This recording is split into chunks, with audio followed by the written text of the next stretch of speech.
د مهمو خبرونو سرټکي مو افغانستان کې د ټولګډونه حکومت پر جوړېدو ټینګار د ترک هېوادونو د مشرانو په ګډه اعلامیه کې د قومي تنوع او له تبعیض پرته د بشري حقونو پر رعایت ټینګار شوی دی. د طالبانو د سفیر د منلو لپاره د پاکستان د سلا مشورو پیل. د پاکستان د بهرنیو چارو وزارت له طالبانو سره د لوړې کچې د اړیکو په موخه بین الوزارتي سلا مشورې پیل شوې دي. د اسمان الله جل جلاله چنگ سر امپاک وطن و خود و جامعه اسلامی و اسلام و پیروز می‌کنیم. د طالبانو لخوا د مدرسو د جوړېدو 3 برابره زیاتوالی، سرچینې نوي جوړېدونکې مدرسې له جهادي ښوونو سره په تمرکز او له نظامي جوړښتونو سره په همغږۍ جوړیږي. او د جګړې او محاصرې په سوري کې د غزې د لوږې ناورین ملګرو ملتونو خبرداری ورکړی دی چې د محدودیتونو دوام کولی شي یو نه جبرانېدونکی ناورین رامنځته کړي. سلامونه، ښه راغلاست. نن شنبې 3 د غبرګولي چې برابریږي 24 د مې. اوس هم بشپړه خبرونه. زه سادیه طاهر یم. د ترک هېوادونو مشرانو په افغانستان کې د ټولګډونه حکومت د جوړښتو غوښتنه وکړه. د دې هېوادونو مشرانو په یو ګډه اعلامیه کې ویلي دي چې افغانستان کې داسې حکومت ته اړتیا ده چې د قومي تنوع استازیتوب وکړي او پرته له هر ډول توپیر بشري حقونو ته درناوی وشي. په ګډه اعلامیه کې راغلي دي چې له افغانستان سره همکاري زیاته او ترهګرۍ پر ضد مبارزې کې پیاوړتیا او پراګنده اقدامات وشي. د ترک هېوادونو دغو مشرانو همداراز ټینګار کړی دی چې د افغانستان خاوره باید هیڅ وخت د ترهګرو ډلو لخوا د نورو هېوادونو لپاره د ګواښ په توګه یا د برید په مخ ونه کارول شي. دلته بوداپست د ترک دولتونو د سازمان د مشرانو کوربه دی. هغه سازمان چې ترکیه، آذربایجان، قزاقستان، قرغیزستان او ازبکستان دایمي غړي دي او مجارستان، ترکمنستان او د شمالي قبرس ترک جمهوریت د ناظرینو غړو په توګه پیژندل کیږي. د همدې ناستې په دوام د دې سازمان د غړو هېوادونو مشرانو د افغانستان په اړه یوه ځانګړې او ګډه اعلامیه خپره کړې. په دې اعلامیه کې د یو ټولګډونه حکومت د جوړېدو غوښتنه شوې ده. داسې حکومت چې د افغانستان د قومونو تنوع، د خلکو استازیتوب وکړي او بشري حقونو ته پرته له تبعیضه درناوی وشي او همداراز د ټولو افغانانو د اساسي حقونو بیرته ورکولو تضمین.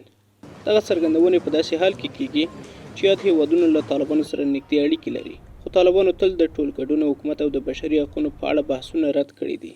ورته مهال یو شمېر نجونې وایي چې هېوادونه باید په ګډه توګه هڅه وکړي څو د دوی حقونه بیرته ور وګرځوي. حق داریم که مکتب بریم، پانتون بریم و در بیرونی که کار میکنیم حق از این داریم، باید ما فعالیت داشته باشیم. ولی بدبختانه که ما این حق نداریم و ما از جامعه ملل میخواهیم که در عرصه نمی که حقوق زنان باید برشان داده شود، باید سر از هم کار کنن. د ترک دولتونو د سازمان مشرانو همداراز په خپله اعلامیه کې له هېوادونو غوښتي چې له طالبانو سره منسجم، همغږی او جوړښتي تعامل ولري. هغه ډول تعامل چې د ملګرو ملتونو خپلواکې ارزونې وړاندیز کړی و او اوس یو نامه د موزاییک طرحې یوه برخه ده. دوی دغه راز د ترهګرۍ پر ضد د لا ډېرې همکارۍ او پیاوړو پرېکندو اقداماتو غوښتنه کړې څو د دوی په وینا د افغانستان خاوره د ترهګرو ډلو لخوا د نورو هېوادونو لپاره د ګواښ په توګه یا هم د برید په موخه ونه کارول شي.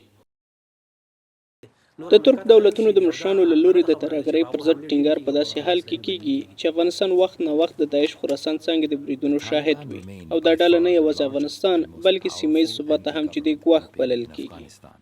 کاهش خشونت توسط گروهی که خود عامل خشونت به معنای امنیت نیست.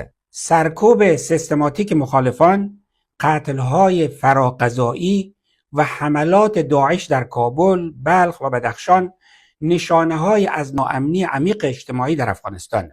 په ګډه اعلامیه کې د افغانستان د بشري وضعیت په اړه هم اندېښنه څرګنده شوې او د بشردوستانه مرستو ملاتړ او د هېواد د اقتصادي وضعیت د ښه والي پر اړتیا ټینګار شوی دی. د ترک هېوادونو مشرانو خپلو بهرنیو چارو وزیرانو ته لارښوونه کړې چې د افغانستان موضوع د ترک دولتونو د سازمان په راتلونکو ناستو کې د بحث په اجنډا کې شامله کړي. اسلام آباد په پاکستان کې د طالبانو د سفیر د منلو په اړه سلا مشورې پیل کړي. د پاکستان د بهرنیو چارو وزارت وایي چې د پاکستان او طالبانو ترمنځ د سفیرانو کچې ته د اړیکو د لوړولو لپاره بین الوزارتي مشورې روانې دي. دغه وزارت چې څه هم د اسلام آباد له طالبانو سره له اړیکو ښه کولو لپاره هوکړه کړې، خو ډیر وخت او مشورو ته اړتیا ده. له بلې خوا د پاکستان د دفاع وزیر وایي چې هیواد یې اوسمهاله په افغانستان کې د ترهګرۍ ملاتړ بیه پرې کوي.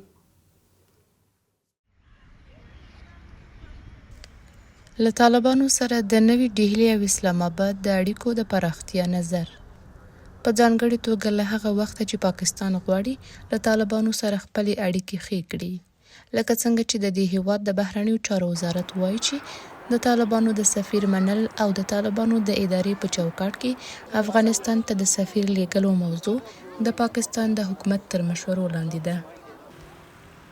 اوس مهال د پاکستان او طالبانو ترمنځ اړیکې په سفارتونو کې د شرجدفیر په کچه دي، خو د پاکستان د بهرنیو چارو وزارت په وینا اسلام آباد له طالبانو سره د اړیکو د ښه کولو لپاره هوکړه کړې او د طالبانو د سفیر د ترلاسه کولو لپاره بین الوزارتي مشورې پیل شوې دي.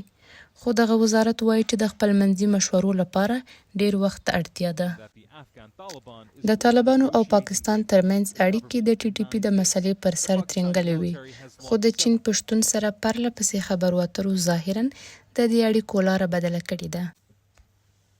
پاکستاني چارواکي اوس د طالبانو لخوا د ټي ټي پي د ملاتړ په اړه څه نه وایي، بلکې په سیمه ییزه کچه د همکارۍ لپاره د سمون په اړه خبرې کوي.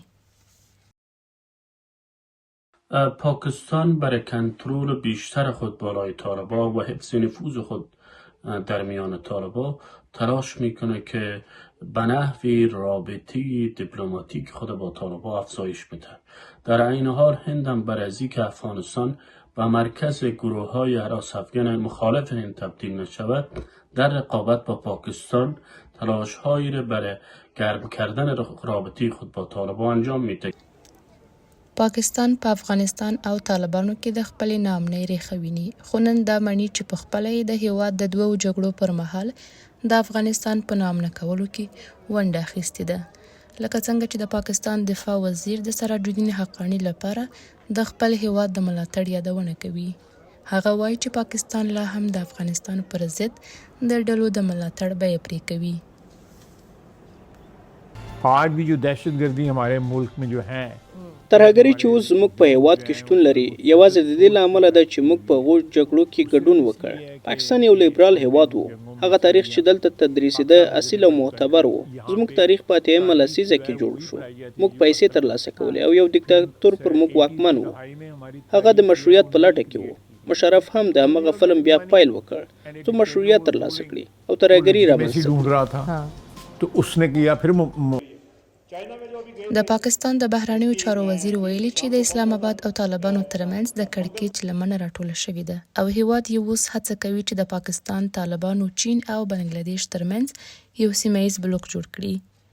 خو له بلې خوا هند چې د پاکستان یو پخوانی او دودیز دښمن دی او دواړو خواو اړیکې هم ترنګلې دي، ویلي چې له طالبانو سره به اړیکې پراخې کړي او پاکستان ته به اجازه ورنه کړي چې له طالبانو سره د نوي ډهلي ملګرتیا کمزوري کړي.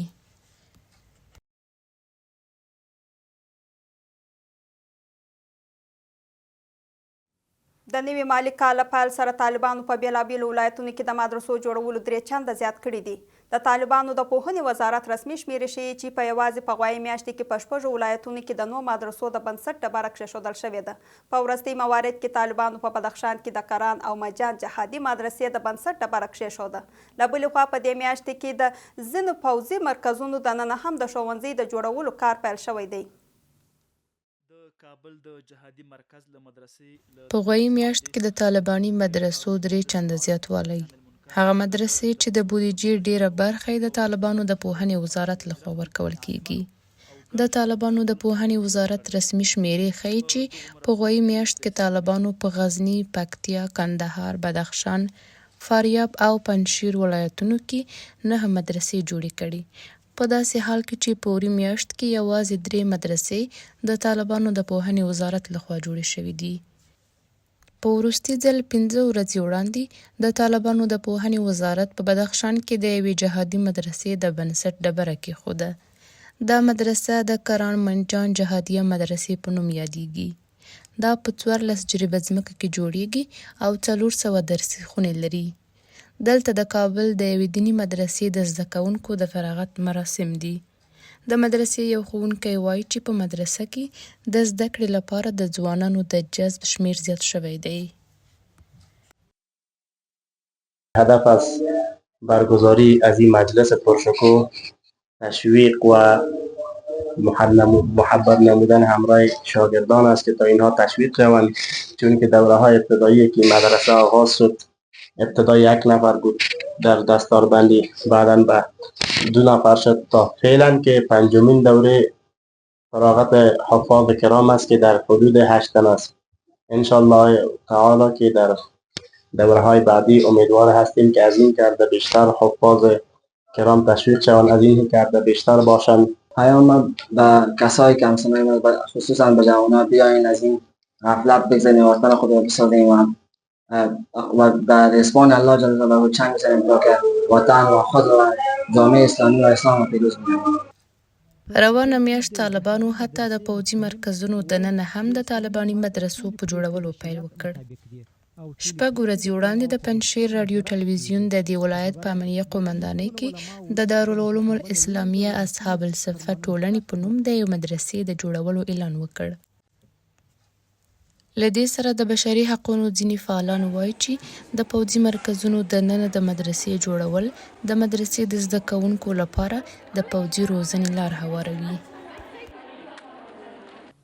گروه طالبان با ساختن مدارس دینی در مراکز نظامی به دنبال آموزش و ترویج آموزه‌های دینی نیستند، بلکه هدف اصلی این گروه نفوذ ایدئولوژیک و سیاسی و نظامی بر نسل جدید جامعه افغانستان است.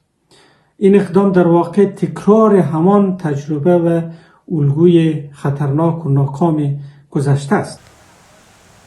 که څه هم طالبانو د بودیجې د کسر له امله د دولتي کارکوونکو په ځانګړې توګه د ښوونکو د کمولو پروسه پیل کړې ده، خو له بلې خوا دوی د پوهنې وزارت په بودیجې مدرسې جوړوي. د طالبانو د پوهنې وزارت د پاڼې په اړه د عامو څېړنې ښیي چې د مدرسو سربیره د طالبانو د پوهنې وزارت په غوی میاشت کې په لغمان، میدان وردګ، ننګرهار او هرات ولایتونو کې 4 جوماتونه جوړ کړي دي او همدارنګه د پکتیکا په حقانی مدرسه کې د درسي ټولګیو د جوړولو لپاره بودیجه ځانګړې کړې ده.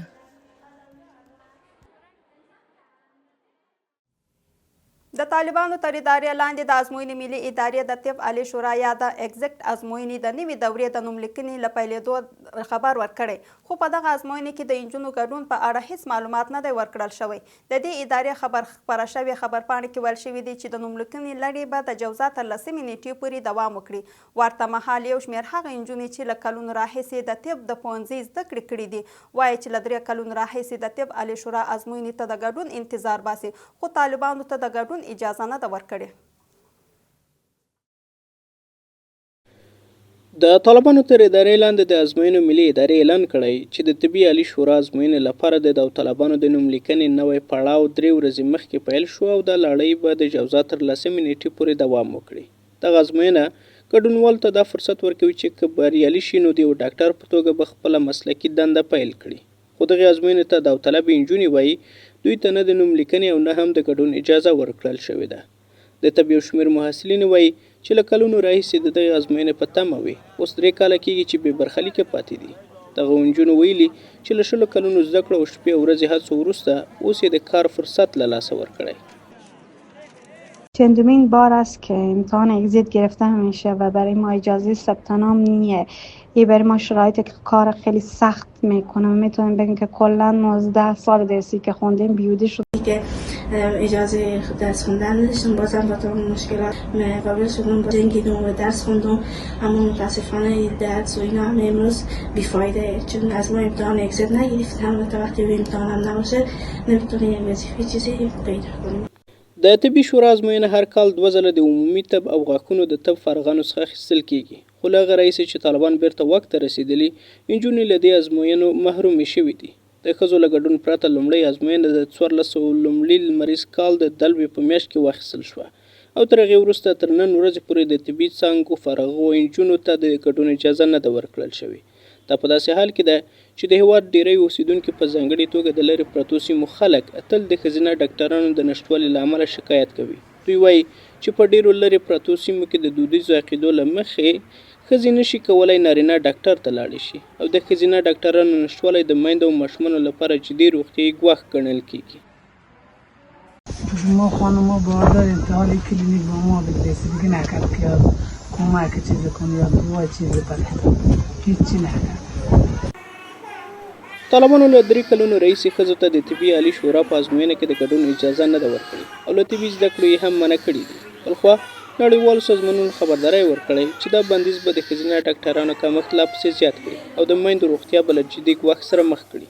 د ملګرو ملتونو د شمیرو له مخې په هر 100,000 زیږیدنو کې 620 میندې مري چې دا د نړیوال منځني معیار په پرتله 3 برابره زیات شمیرې دي. د ناروې د کډوالو شورا خبرداری ورکړی چې له پاکستان څخه د کډوالو په ملاتړ راستنېدو ویجاړېدونکي وي. دا بنسټ د یو راپور په خپرولو سره وایي چې له پاکستان څخه ایستل شوي له 1 میلیون څخه ډېر کډوال د نامعلومه برخلیک او د دوی د ژوند لپاره جدي ګواښونو سره مخ دي. د راپورونو په یو برخه کې ټینګار شوی دی چې شاشکال به له 600,000 ډېر کډوال له پاکستان څخه وایستل شي. په همدې حال کې له پاکستان څخه ځینې ایستل شوي کډوال وایي چې دوی له یوې نامعلومه راتلونکو سره مخ دي. د طالبانو تر ادارې لاندې افغانستان کې د بشري ناورین خبرداری. د نړۍ د کډوالو شورا په خپل تازه راپور کې خبرداری ورکړی چې له پاکستان څخه د کډوالو بې ملاتړه راستنېدل به ویجاړونکي وي. د راپور په یوه برخه کې راغلی چې له پاکستان څخه ایستل شوي له 1 میلیون څخه ډیر کډوال په افغانستان کې له نامعلوم راتلونکي او د ژوند کولو لپاره د اسانتیاو له نشتوالي سره مخ دي. هغه څه چې ښځې او ماشومان هم پکې شامل دي. 100,000 څخه ډیر افغان کډوال له پاکستان څخه وایستل شي چې له امله به دوی بېکوره شي او له ډیرې بېوزلۍ سره به مخ شي. د ناروې د کډوالو شورا خبرداری ورکړی چې کډوال په داسې حال کې افغانستان ته ستنېږي چې هېواد یې له اقتصادي بحران او پراخې بېوزلۍ سره مخ دي. هغه وضعیت چې د کډوالو په راستنېدو سره به لا پسې خراب شي. بازگشت گسترده مهاجران افغان از ایران و پاکستان بدون وجود یک چارچوب حمایتی جامع از سوی دولت، نهادهای بین‌المللی و سازمانهای امدادرسان میتواند به یک بحران انسانی تمام عیار منجر شود. این روند نه تنها ظرفیت اقتصادی کشور را به چالش میکشد بلکه با ایجاد تنش‌های اجتماعی ثبات داخلی را نیز تهدید میکند. په ورته مهال له پاکستانه ایستل شوي کډوال د خپل برخلیک وضعیت داسې بیانوي. چې کله کېږي پاکستان کې هم بس حکومت نه پرېږدي، بس نه روژه باندې پوه شو نه اختر باندې هر ورځ چانپې درخواست ما از جامعه جهانی است که هر قدر عاجلتر وارد عمل شوند و از یک فاجعه انسانی جلوگیری بکنند در پاکستان و همچنان نهادهای حامی حقوق بشر هرچه زودتر و عاجلتر دست به عمل شوند و مقدار هزینه را کمک بکنند برای کشور پاکستان تا کشور پاکستان مهاجرین را اجازه بدن که برای یک مدت در اینجا در امنیت به سر ببرند. د ملګري ملتونو د کډوالو د عالی کمشنرۍ د راپور له مخې د 2023م کال له پیل راهیسې له ایران او پاکستان څخه 3.4 میلیونه کسان یا په زور یا په خپله خوښه هیواد ته راستانه شوي دي. د راپورونو له مخې دغه کډوال په پراخه بېوزلۍ کې ژوند کوي او د ژوند کولو هیڅ فرصت نه لري. د سرپناه او روغتیایي خدمتونو ته د لاسرسي د نشتوالي په ګډون.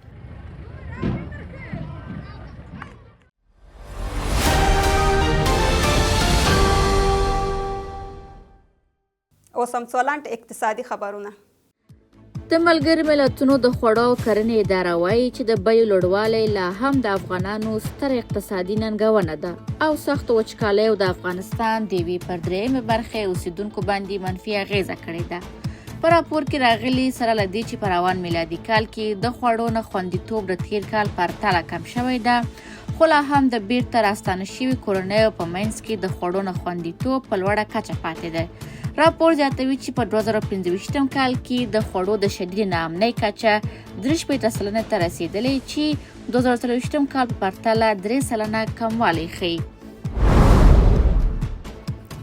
د طالبانو د ټولګټو چارو وزارت وایي چې د سالنګ لویه لاره به د تیز رفتار او بار وړونکو موټر پر وخت بنده شي. دغه وزارت د دې پریکړې دلیل د دې لویې لارې د پاتې برخو بیا رغونه ښودلې ده. په اعلامیه کې ویل شوي چې مسافر وړونکي موټرونه کولی شي له بدلې فرعي لارې تګ راتګ وکړي، خو بار وړونکي موټرونه به په نوبتي توګه په یوه شپه د شمال څخه سویل ته او بله شپه د سویل څخه شمال ته د اصلي لارې څخه تګ راتګ وکړي.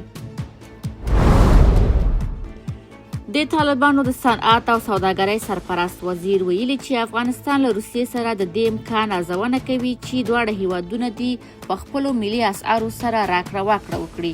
رعایت خبري اژانس د طالب چارواکي له قوله لیکلي چې دا کار به د بندیزونو د شاته کولو او هغه اقتصادي ننګونو له امله ترسره کیږي چې دواړه هېوادونه ورسره مخ دي او په دې اړه تخنیکي خبرې اترې روانې دي. د طالبانو د صنعت او سوداګرۍ وزیر هیله ښودلې چې له روسیې سره د افغانستان سوداګرۍ به د پام وړ زیات شي. رسمي شمیرې ښیي چې افغانستان هر کال له روسیې سره شاوخوا 323 میلیونه ډالر سوداګري لري.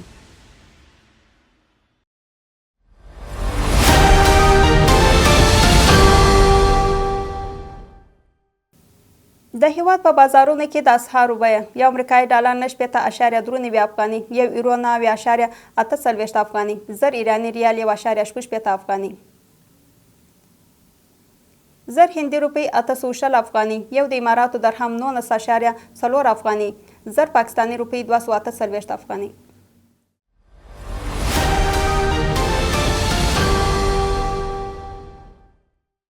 بهرني خبرونه. د غزې په ټرانګ کې د جګړې د دوام هممهاله د دغې سیمې خلک له سختې لوږې سره مخ دي او د څښاک او خوړو لپاره کافي اوبه او خواړه نه لري. له دې سره هممهاله د ملګرو ملتونو د غزې د بشري وضعیت د لا خرابېدو خبرداری ورکړې او له اسرایلو یې غوښتي دي چې د بشري مرستو د ننوتو اجازه ورکړي. د غزې د پرله پسې او سختو بمباریو د دوام هممهاله دغه سیمه کې لوږه د خلکو پر ژوند یوه بله غمیزه ګرځېدلې. خلک هره ورځ د خوړو او څښاک اوبو د پیدا کولو لپاره هڅې کوي. سیمه ییزې پخلنځی چې لا هم فعالیت لري یوازې د لږ شمېرو خلکو لپاره محدود خواړه برابرولی شي او خلک هره ورځ د اوږدو کتارونو په بڼه د خوړو د ترلاسه کولو لپاره انتظار باسي. موږ ستړي یو، دومره ستړي شوي یو چې مرګ راته تر ژوند ډیر باعزته ښکاري. ژوند یوه غمیزه شوې ده، مړینه باعزته ده. دا ژوند نه دی. زما ماشومان له خوبه راپاڅېږي او خواړه غواړي. زه د شپې نشم ویده کېدای. فکر کوم چې دوی به څه وخوري، څه وڅښي او دا ورځ به څنګه تېروي. اسرائیلي چارواکو وایي چې د جمعې په ورځ 83 موټره ته چې د بشري مرستو سامان یې لیږدوله اجازه ورکړې چې غزې ته دننه شي. دغه مرستو کې اوړه، خوراکي توکي، درمل او طبي وسایل شامل ول. خو د مرستندویه ادارو په وینا د تیرو 2 ورځو مرستې کافي نه دي او نشي کولی د دې ټرانګې د خلکو اړتیاوې پوره کړي.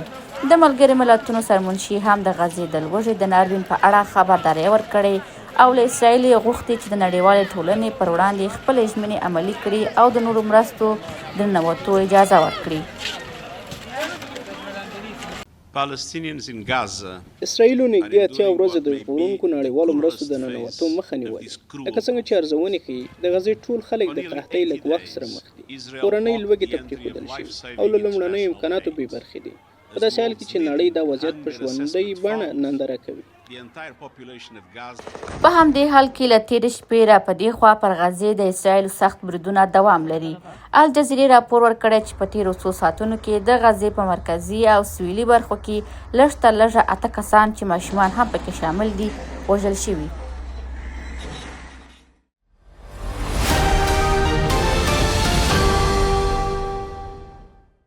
د لوبو نړۍ.